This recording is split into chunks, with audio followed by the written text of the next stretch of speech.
Hello Yahoo DSLR people, this is Jeff Woods, and by request of Ron Yates, I am going to give a quick run through of my color separation technique for one color cameras. I have here a set of about 3 hours and 20 minutes, 40 pre-selected images. These have already been culled for bad focus, bad aspect ratio, so we don't have to do any of that. So the first thing I want to do with these is to separate them into their component L, R, G, and B frames. And to do that, we are going to go into CCD Stack and open them all up. Okay.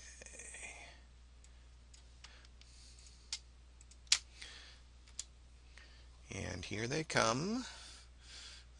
Unfortunately, I still have off screen most of my sub windows of this, and it's going to be a moment before they're loaded. I'm going to pause. Okay, and here they all are. And the first thing we're going to do is break them into color. Notice the images are 3352 by 2532, full size, 8 megapixels. As we go into convert to Bayer one shot, I'm going to extract these to half size. We're just going to pull the blue pixels out, throw away the greens and reds, crunch them down to be half the size. So we're only going to get the red, green, and blue, so no color balance patterns are needed. I will get back to that later. The Bayer pattern here is BGGR, and I will apply to all, and you will see that very quickly it runs through and makes blue, green, and red frames of everything. Okay, now that it's done, you can see that each image has shrunk down to half size. It's only 1676 by 1266. I'm just going to go ahead and save all of those images as are because they've been renamed already.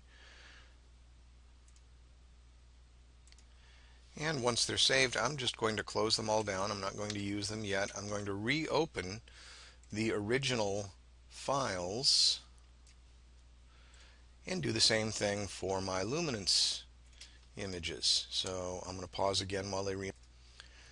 And we're going to do exactly the same thing again. We're going to go into color, convert, and we will now not do the red, green, and blue, and we will be interpolating to full size. So it's using a full debayering method here, but we're not going to debayer to color. We're going to debayer to a grayscale luminance.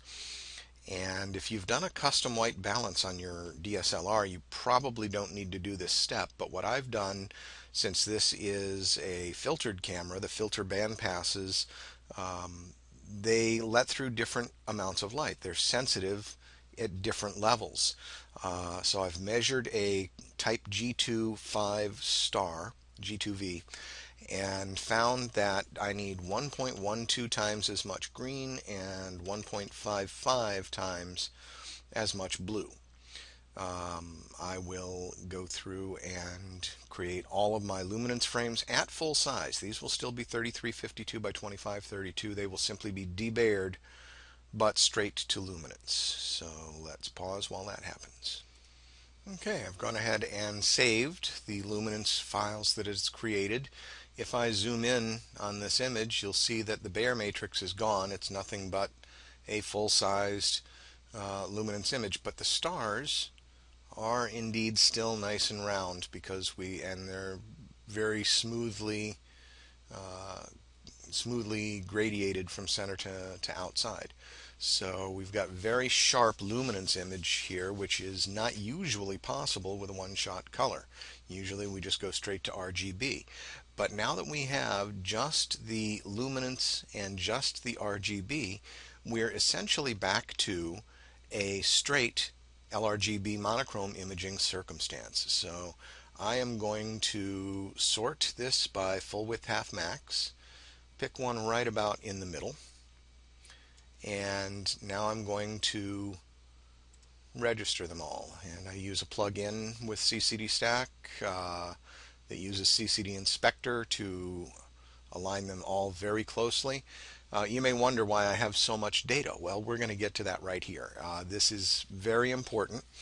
One of the stacking methods that CCD Stack allows is called nearest neighbor.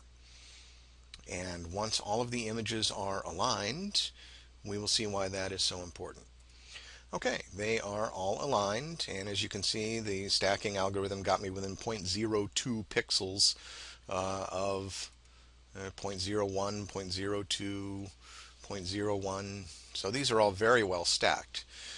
So if I come over to apply, you can either use the typical resampling, the bicubic B-spline, but if you have more than 12, but preferably 18 images, you can simply choose the nearest pixel, the one that covers the greatest percentage of the one you want to sample. It's called nearest neighbor.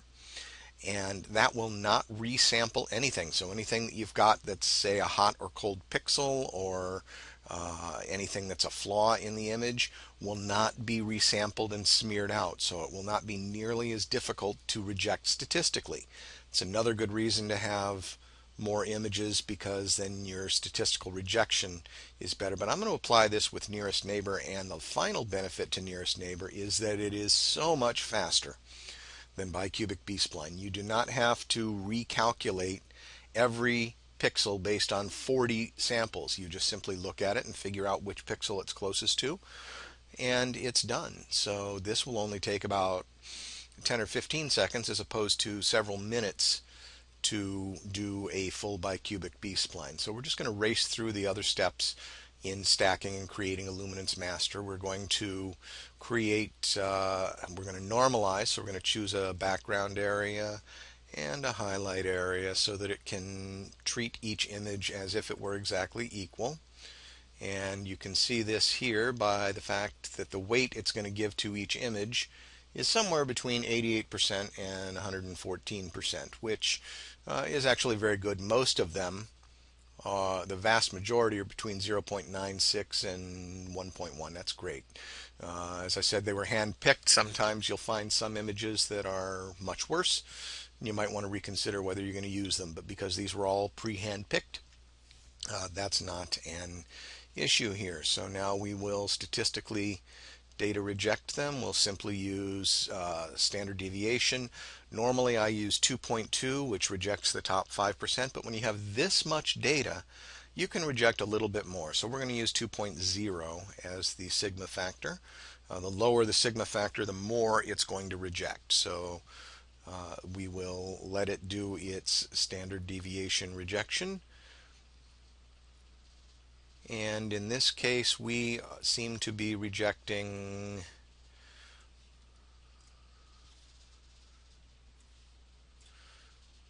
about 9% of each image. I mean, we can look at a couple others. That one's 10%, that one's 16%.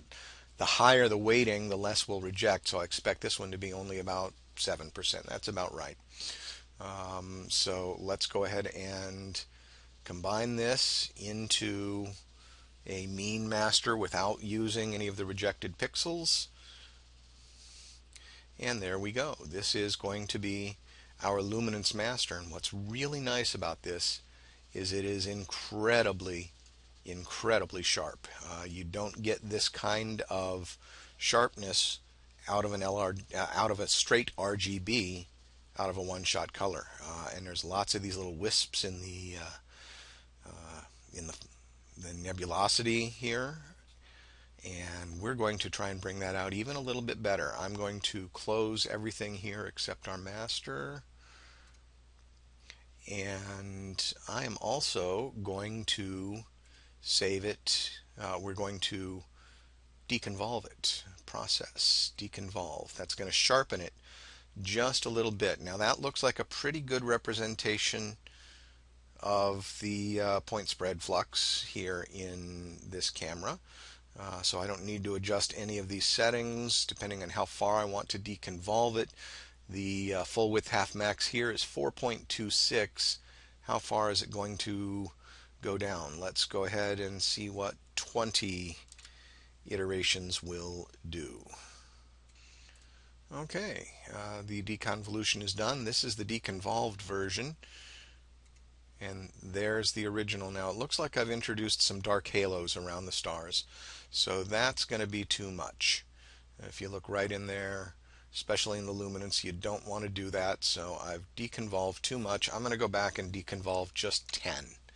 So I'm going to close this image and do that while paused. Okay, some experimentation with deconvolution shows that I cannot safely deconvolve without producing dark halos around my stars, so I'm going to leave this alone and not deconvolve. The last thing I want to do is save my luminance not only in the standard format, in FITS format, so I can save this as master lum M45, and we will save that in the master's subdirectory. But we also want to save it as a scaled TIFF. This rendition has DDP applied to it. This is what the original image looks like. What we want is an image that we can use as a basis for doing luminance over RGB. So we're going to take a look at the histogram here. We're black clipping a little bit, so we don't want to do that. We're going to leave a good pedestal down there, and I'll show you why later when we get to the combination.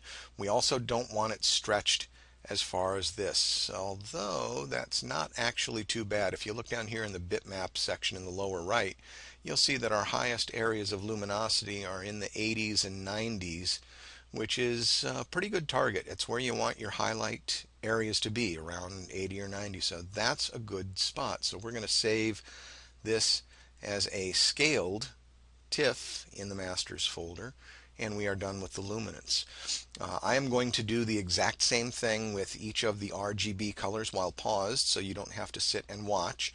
The only difference is that I will not scale the individual red, green, and blue masters. I will first combine them into an RGB and then scale that, and I will show you that. I am just going to go do the creation of the R, the G, and the B files exactly as I did here.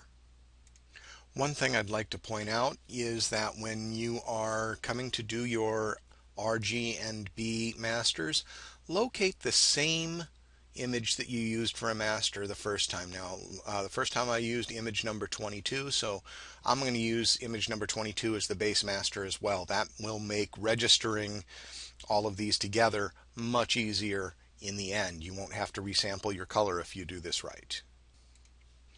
Okay, we've got 3 individual master green, blue, and red frames and a luminance frame.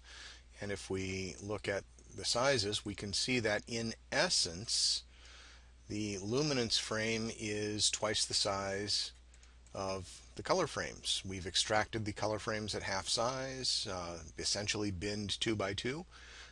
We have the luminance frame debayered and extrapolated to the full size. So we're going to open the luminance frame first. Now the interesting thing about CCD Stack is that now if you go in and open the smaller files, it automatically upscales them using a bicubic sharper algorithm, so that all 4 files, including the color files here like the red one, are upsized to the 330 the 3 by 2. You do not want to resample. Oh, it looks like I did not choose the same one for the starting basis because it's even upside down from each other. So we're going to have to resample the color. It doesn't matter. We do not want to resample our luminance. We're going to use it as the base image and register the red, green, and blue to it. So let's align all now, because we only have 3 images and we're not picking the nearest from each. Now we have to use bicubic B-spline. And even with 3 images, that can be slow. Okay, now I don't need my luminance image anymore, so I can close it, and we can recombine the red, the green, and the blue into a color layer.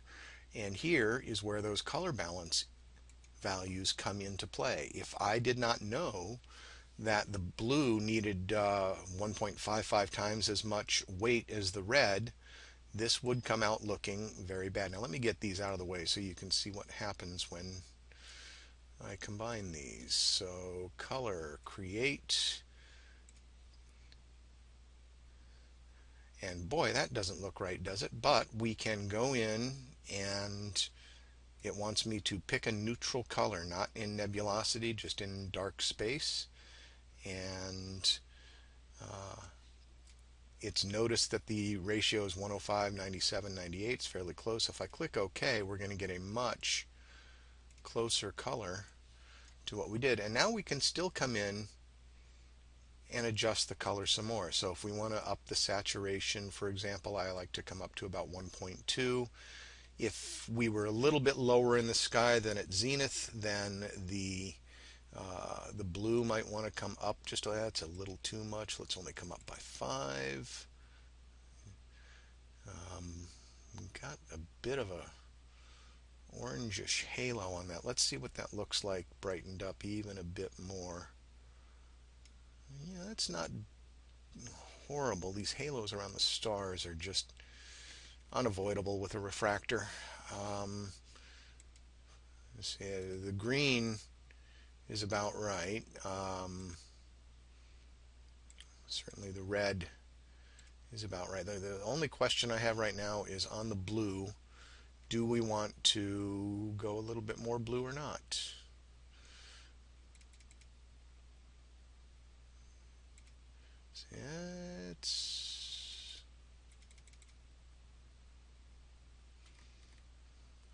Let's go about there. Got good red color around this star down here. And we want to do the same thing we did with the luminance here. We do not want to be clipping on the black end, so we're going to get a good pedestal there and not stretch it nearly so much. In fact, we're going to stretch it a lot less here because of the technique we're going to use once we get to Photoshop. So now we're going to save this as the master color M45, and we're going to save it in. Now that's what I saved was this without DDP. Now I'm going to save the version with DDP as a TIFF. And voila, we are done in CCD Stack. Let's go now into Photoshop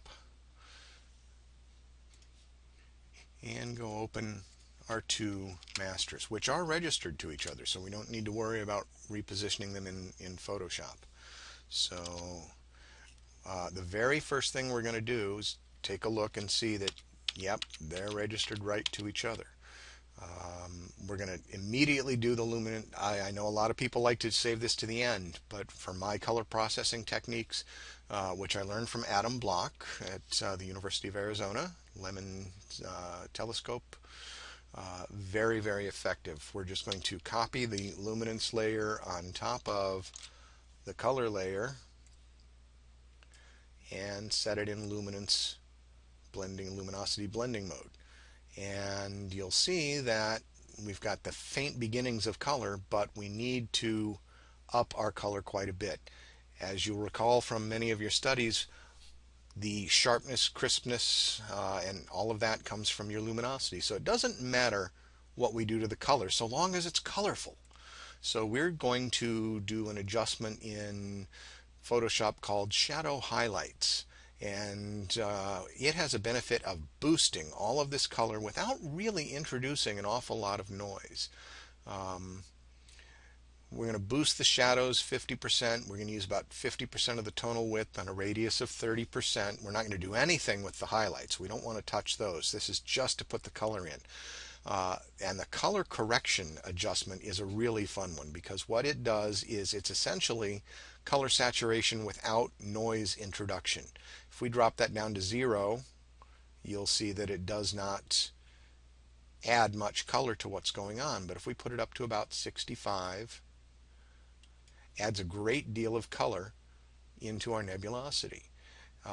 And if you look at the histogram here, we still have a huge pedestal, but we're starting to stretch this data out. We might even,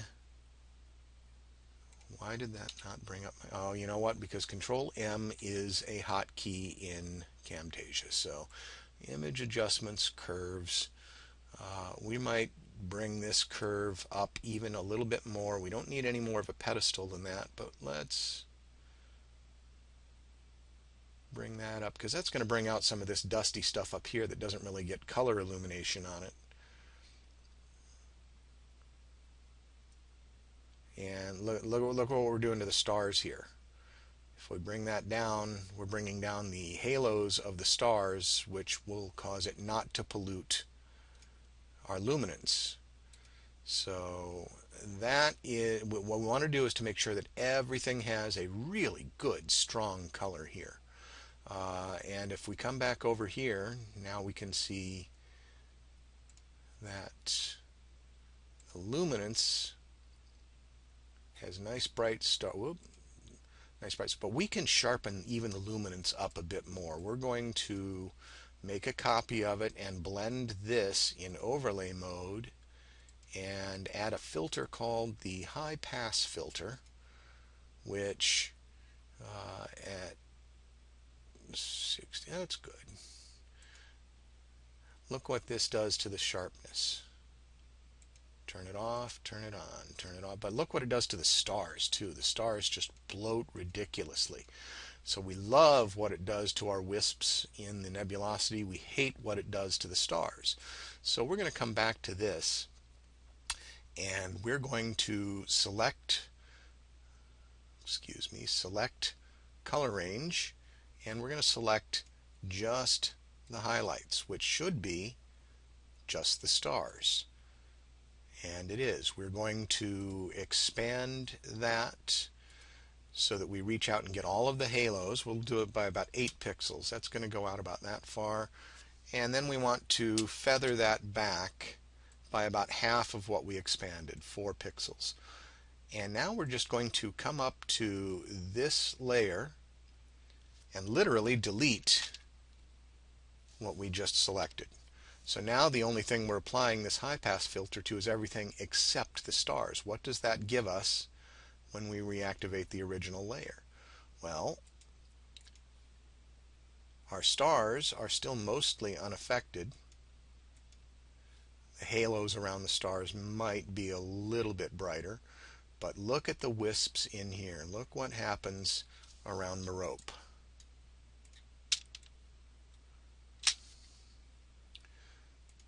Without the correction, that's with the correction.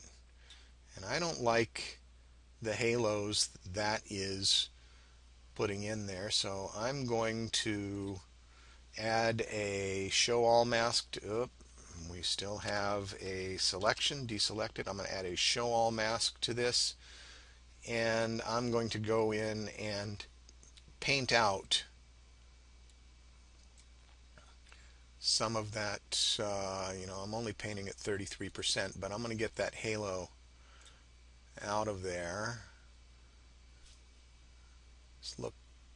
You see, now these already had a little bit of a halo, so that's not a big deal. I just wanted to get that big one out of there, so we're just going to do this on the biggest stars. So let's see if we can come down here. Yeah, that one probably needs a bit. Oh yeah. 33% at the outside.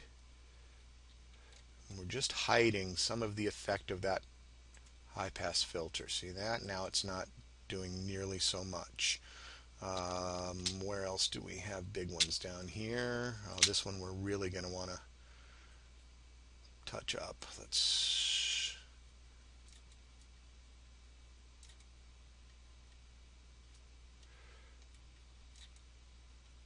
okay, now we have taken care of that one. And I'm going to do some other star management techniques here in a little while. This one needs just a little bit right around those fringes, right there. I don't want to kill anything we did with that nebulosity, but you'll see now that that ring is mostly gone. I can do the same thing to this one, but not nearly so much. Yeah, that one needs more. More than 33%. 3 iterations, 4 iterations, 4 of 33.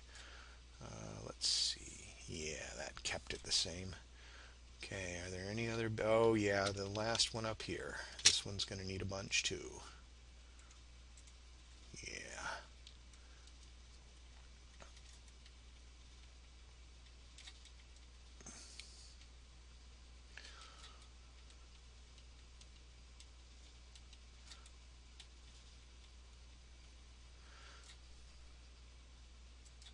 That's better. Okay, now to make sure that I don't leave artifacts behind when I do that, first of all I want to make sure my center is covered. Um, did I leave other? Yeah, you see I left other issues at the center of other images. Looks like I didn't do real well with the center of this one. And the center of this one. Okay, what I'm going to do here is apply a Gaussian blur to my mask so that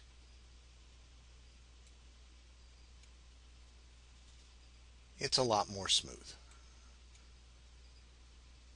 That's about right. Now I've also softened it so I can come in and darken it back up without greatly affecting the feathering effect that the 33% brush had. So now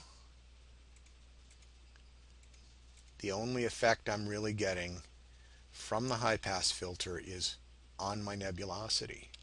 And you can't do this when you have a straight one-shot color, because if you do this, you're going to introduce a lot of color noise as well.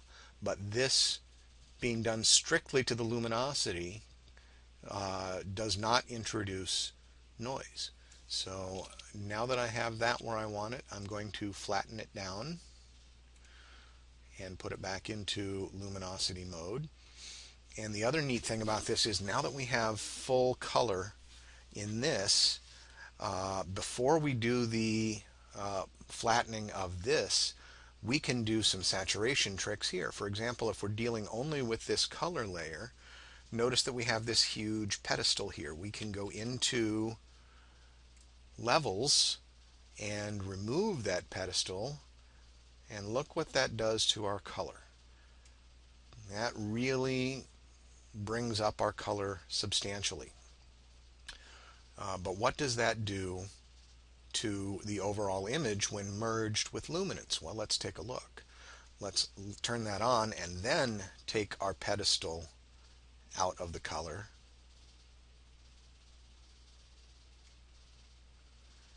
And there you go. We can see that it adds a bit of blue, but not as much. Now, if you find that you're not able to get the saturation out of this that you want, you can always go into your luminance image and bring it down. There's nothing wrong with an inverse curve. Come in here, bring the curve down, and you can always bring it back up after you have merged the layers, but that will increase the saturation of your image. Now you've brought your luminance down to even darker, but that's fine. So that may be about where you want it. One thing I might want to do is try and get rid of these magenta halos. We can do selective color and maybe look at the magentas, and that's not bad. Can we bring cyan into those and make them...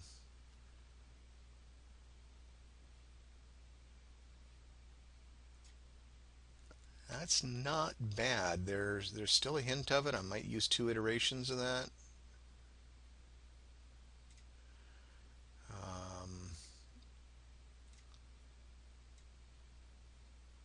No, that's not going to work.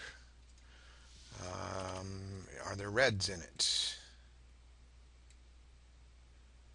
No, but look what we see in the upper right corner. We see a bit of a hint. Now, the other thing we want to worry about is, were there any gradients in the original image? And Photoshop gives us a wonderful tool called Equalize. And the equalize tool, first let's equalize this is just our color frame. And that is fairly good. You don't want to, I mean, if you look at the histogram, it is fairly equal. There's no disparity between the red, the green, and the blue. Most of the background is black. Most of the highlights are white. There is some nebulosity up here that appears tannish, but that's okay. So this does not have a gradient that we would want to remove.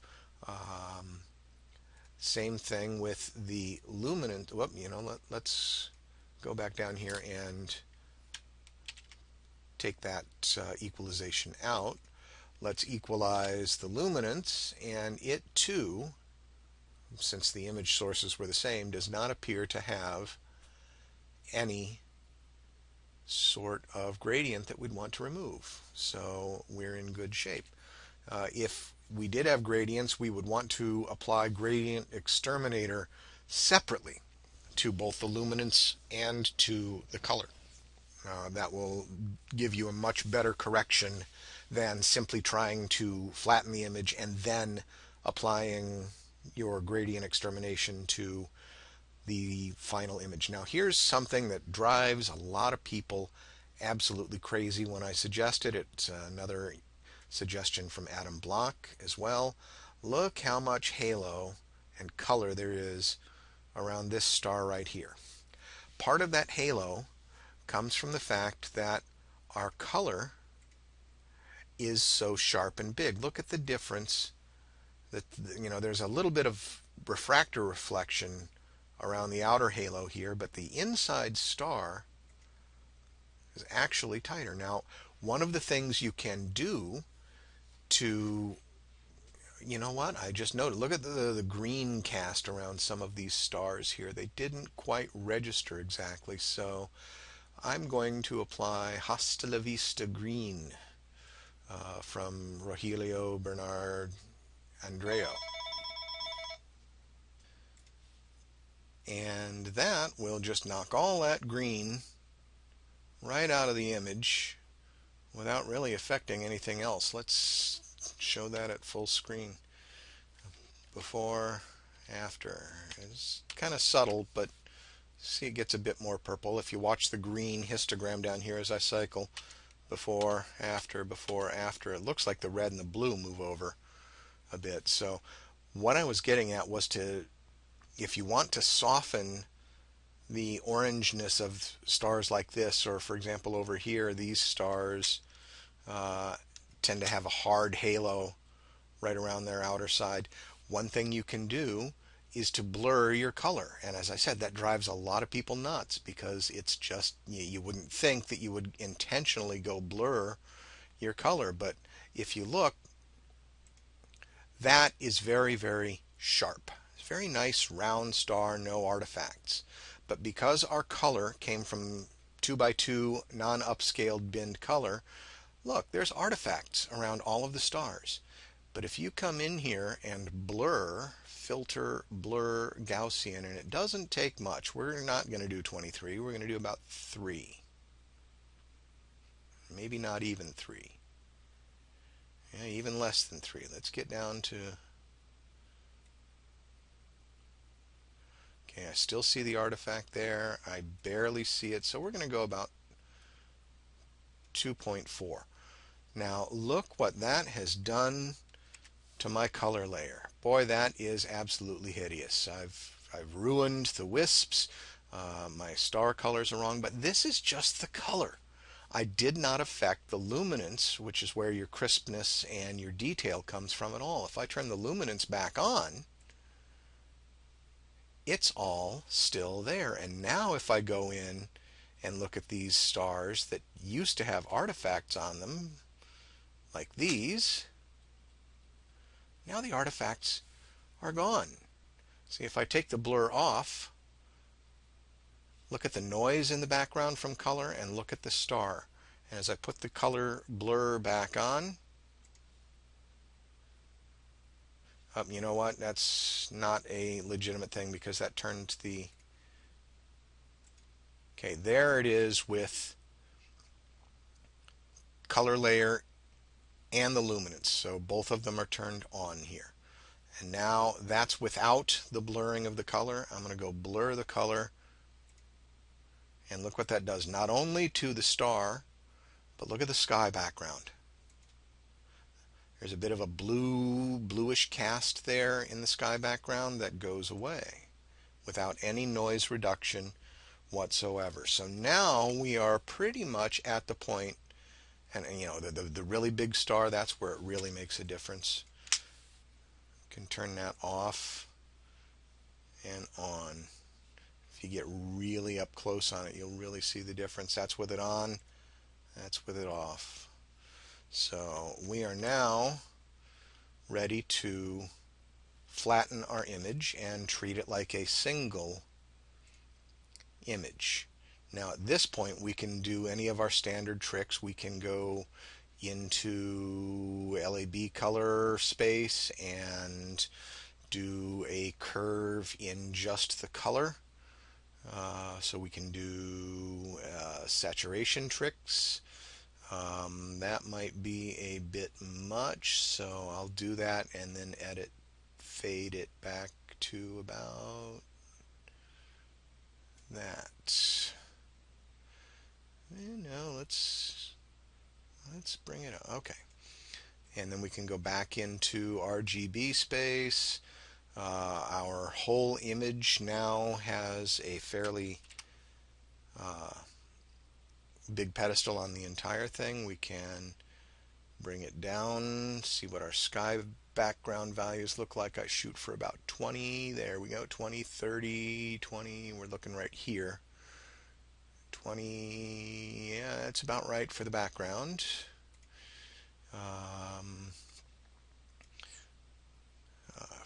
You know what?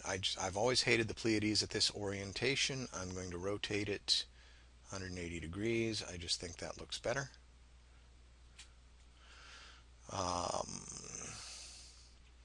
Let's do some noise reduction. We don't want to reduce any noise here because that's where our good stuff came from, our high pass filtering. But for example, maybe out here in space there's some noise we want to get rid of. So let's make a copy and apply Noise Ninja.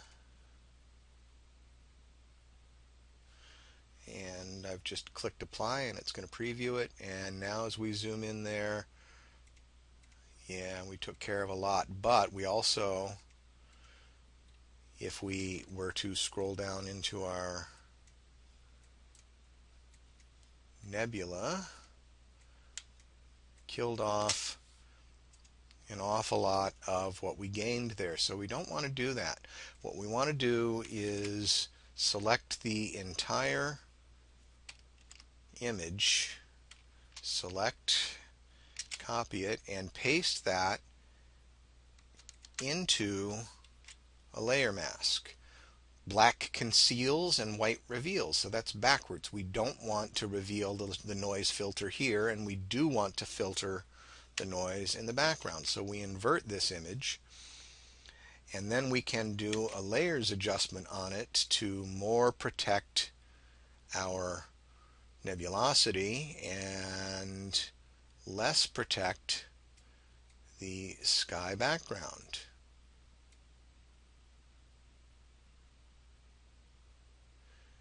And again, to make that less harsh between the regions, we can apply a light Gaussian blur to it to essentially feather the filter. And now you will see that in our nebulosity, our noise reduction doesn't remove anything, but up in the space region here, it does. So we can flatten that. Now this is the Pleiades, so if it were something where I wanted to deal with the the stars are key in the Pleiades. We don't want to reduce those. If I did want to reduce some of the stars, I might go into the liquefy tool, and why is this so big? Because I work full screen and it's not full screen today. And use the pucker tools. So let's go look at this star. Do I want to reduce that star down? I'm on the pucker tool here. Well, let's zoom in on it. And let's go take a look at it. It is over here and down there. If that's a star we wanted to reduce, we'd just come onto it with the pucker tool and say 1, 2, 3, 4, 5. Boom. Well, he's not as big as that one, so we'll just do that. And if we zoom back out, we'll see that we reduced it. There is no preview mode on the pucker tool, unfortunately.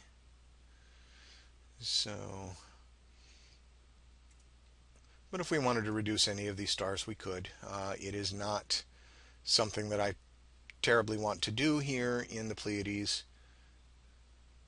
But if you want to see what it does, we'll just go back and forth between the full image there. You can see how I've selectively reduced this one star right there to be a little less distracting from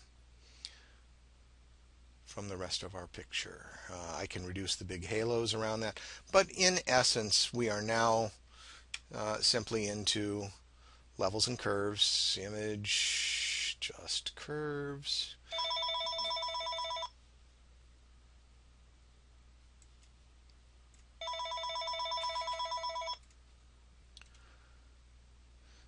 And we can see if we need to or can bring up those outer reaches a bit. Oh, look at that. We're getting lots of nebulosity up here and over there.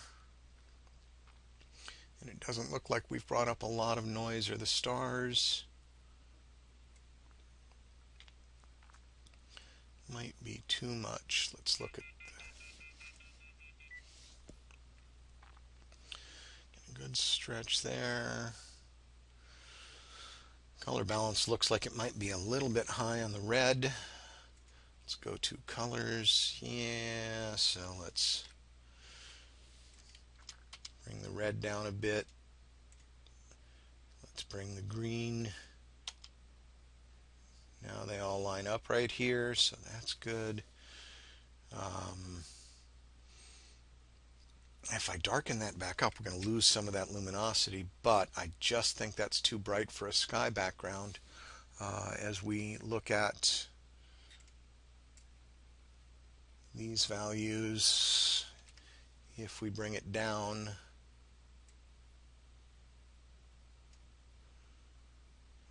to 12, 14, that's a little low. We can probably leave it up around that. That's higher than I normally like my sky background, but there's an awful lot here in the sky background that's worthwhile, so I think I'm going to leave that alone.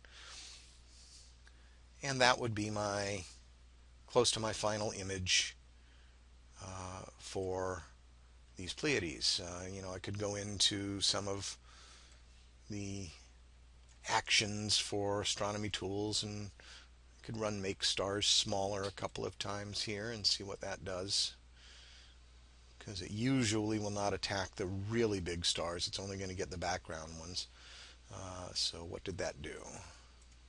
Yeah, that made the really small background stars fade. Let's see if even one more iteration of that would be good.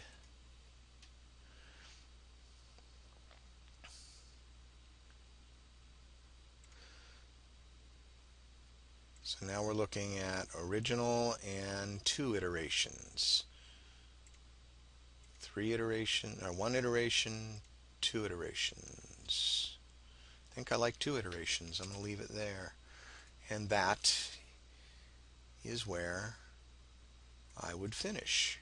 So by using your original raw files to extract a color individual color frames and a full frame luminance, we're able to get all of this wispiness, crispness, and sharp detail out of the image that you generally would not be able to get out of a straight debayered RGB, because you cannot do things like the high pass filtering and so forth as effectively without doing it directly to a luminance layer. I've gone on a bit further, a bit longer than I originally intended, but I hope you enjoyed this, and I hope you learned some techniques that can help improve your images later if you're a Photoshop user. Thanks for listening. Again, Jeff Woods from the DSLR Astro Image Processing Yahoo group. Jeff at telix, telix.com, if you want to email me with any direct questions. Thanks for watching.